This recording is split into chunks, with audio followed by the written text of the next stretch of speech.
Kumusta mga brad? Halos araw-araw na lang nagtitrending talaga yung mga e-bike sa kalsada. Paano ba naman kasi? Wala nang lisensya, wala pang rehistro, tapos gusto pa nila laging nasa gitna ng kalsada. Kaya tuloy yung ibang motorista na bad trip na. Hindi ko naman nila lahat, pero kasi karamihan talaga sa kanila pasaway. Kahit hindi naman sila pang main road, dumadaan talaga sila sa main road. Ang malupit doon, wala silang pakialam sa mga nakasunod. Bahala kayo sa buhay nyo. Paano kayo? Basta okay ako.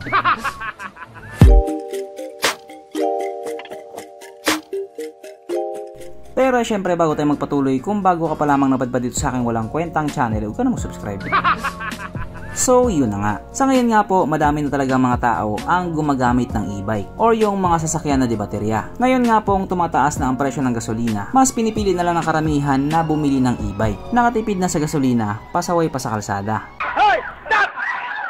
Karamihan nga po sa mga e-bike na nandito sa Pilipinas ay made in China. Tanggapin man natin sa hindi, sila talaga ang pinakamarami. At hindi din po natin may tatanggi na habang tumatagal ang panahon, paganda ng paganda yung mga e-bike or electric scooter na ginagawa nila. Katulad na nga lang po dito sa electric scooter na to. Unang sulyap mo pa lang sa kanya, mapapa-thumbs up ka na.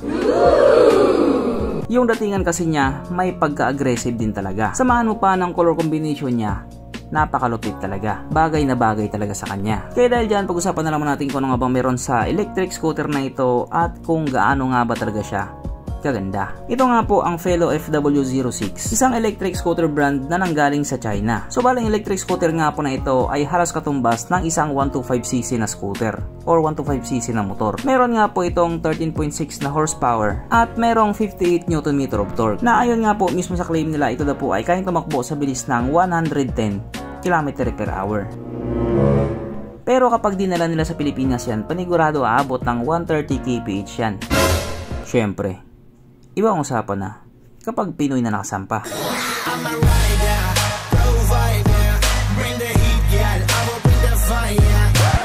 Ang charging time nga po nito ay umaabot ng 7 to 8 hours na kaya naman do tumakbo sa layong 140 kilometers. So kung iisipin nga po natin, malayo din talaga yung mararating niya. Okay. Yan nga po isa sa mga rason kung bakit mas pinipili ng ibang tao yung electric bike or electric scooter. Pero yung rason naman ng iba, mas malupit. No license, no registration, no problem. Ang sukat ng kanyang gulong 100/80/14 sa harap at 140/70/40 naman sa likuran. Syempre pares na po itong naka-tubeless. Pagdating naman po sa kanyang braking system, ito po ay naka-disc brake sa harap at disc brake din po sa likuran. Na mayroon nga din pong ABS, yung sa harapan lang. Ang kanyang seat height ay may taas sa 800mm at 162mm naman ang kanyang ground clearance. So medyo may kataasan nga din po talaga ang motor na ito. I mean ang electric scooter na ito. Na may kabuuang bigat nga po na 125 kg. So halos kasing bigat na rin niya yung NMAX. Mapunta naman po tayo sa iba pa niya mga features. So ang mga ilaw nga po sa motor na ito naka full LED na po. At yung pinaka-headlight nga po niya naka projector. Ang kanyang gauge panel ito po ay naka full digital na meron na nga din pong smartphone connectivity. Smart Connect na wala naman daw talagang connect. Dagdag features para dagdag presyo. Ganon talaga negosyo. At kung mapapansin nga din po ninyo, siya po ay naka-naked handlebar na bagay nga po sa kanya. Pero malupit nga po dito, kahit siya nga po ay isang electric scooter, meron pa din po siyang USB charging port. O diba, hindi talaga nila pinapabayaan yung hilig ng mga tao. Na para kahit saan ka nga pumapunta, hindi ka na mangangamba na baka malubat pa yung cellphone mo. Eh kasi nga, manonood ka pa ng Cornhub. Kahit ako, pasasayahin ko rin kayo. Sapagkat nandito na nga po tayo sa exciting part, ang kanyang mga suspension. So sa harapang bahagi nga po, ito ay ginamitan ng telescopic fork. At sa likuran naman, ito po ay gumagamit ng monoshock. Na ayon nga po sa mga tao na nakagamit sa motor na ito, maganda ang bounce.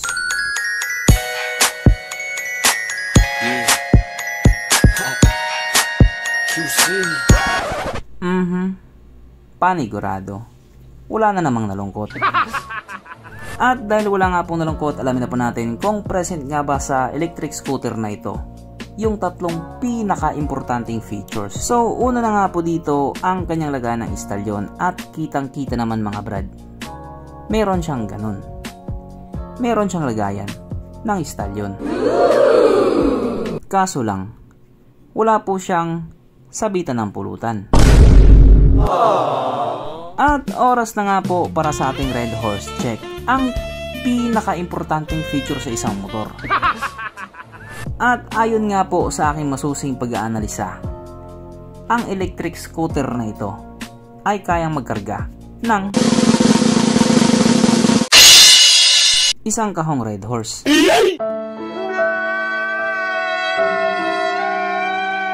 So therefore, ang electric scooter na ito ay hindi pala recommended. At ito na nga po yung malupit, sapagkat ang electric scooter na nga po na ito ay nagkakalaga ng $4,200 na kung i-convert nga po natin into Philippine peso, ito po ay papatak ng 234,000 pesos. Pakisabi na lang pisting yawa. What? Kung ikaw ang tatanungin, Brad, mahal ba o sobrang mahal talaga? So hanggang dito na lang muna mga Brad. Kung may gusto kong sabihin or gustong idagdag doon sa mga sinabi ko, mag-comment ka na lang sa baba. Bye!